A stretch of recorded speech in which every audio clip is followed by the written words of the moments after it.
கர்த்தருடைய பரிசுத்த நாமத்துக்கு ஸ்தோத்திரம். பிரியமானவர்களே, இந்த 131ஆம் நாளுக்கான விசுவாச அறிக்கை, அது மீகாவின் புத்தகம் 2ஆம் அதிகாரம் 13ஆம் வசனம். தடைகளை நீக்கி போடுகிறவர் அவர்களுக்கு முன்பாக நடந்து போகிறார். அவர்கள் தடைகளை நீக்கி வாசலால் உட்பிரவேசித்து கடந்து போவார்கள். அவர்கள் ராஜா அவர்களுக்கு முன்பாக போவார். கர்த்தர் அவர்கள் முன்னணியில் நடந்து போவார். ஆமென். ஆம் பிரியமானவர்களே, தேவனை சார்ந்து கொண்டிருக்கிற நமக்கு இது ஒரு விசேஷமான திறவுகோல் போன்ற வாக்குத்தத்தம். உறுதியாக விசுவாசத்தோடு இந்த வார்த்தையை பிடித்து கொள்ளுங்கள். கர்த்தர் உங்கள் முன்பாக கடந்து போவேன் என்று சொல்லியிருக்கிறார். கோணலானவற்றை செவ்வையாக்க யாரால் கூடும்? நம்முடைய தேவனாகிய கர்த்தரால் மாத்திரமே அது கூடும். ஆம் பிரியமானவர்களே, நாம் இப்பொழுது விசுவாச அறிக்கை ஏறெடுப்போம்.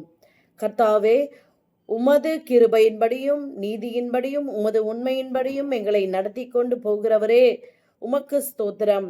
எங்கள் வாழ்க்கையில் ஆசீர்வாதத்தை சுதந்திரிப்பதற்கு தடையாக இருக்கும் காரியங்கள் எல்லாவற்றையும் நீக்கி போட்டு ரட்சிப்பை அடையும்படிக்கு பரிசுத்தமுள்ள பிதாவே, நீர் எங்களுக்கு முன்பாக கடந்து சென்று தடைகளை நீக்கி எங்களை நடத்துவீர் என்று நாங்கள் விசுவாசிக்கிறோம், அறிக்கை செய்கிறோம்.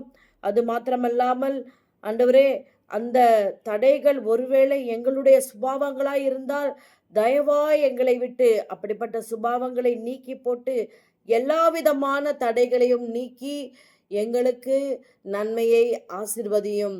இயேசுவின் நாமத்தில் ஆமென்.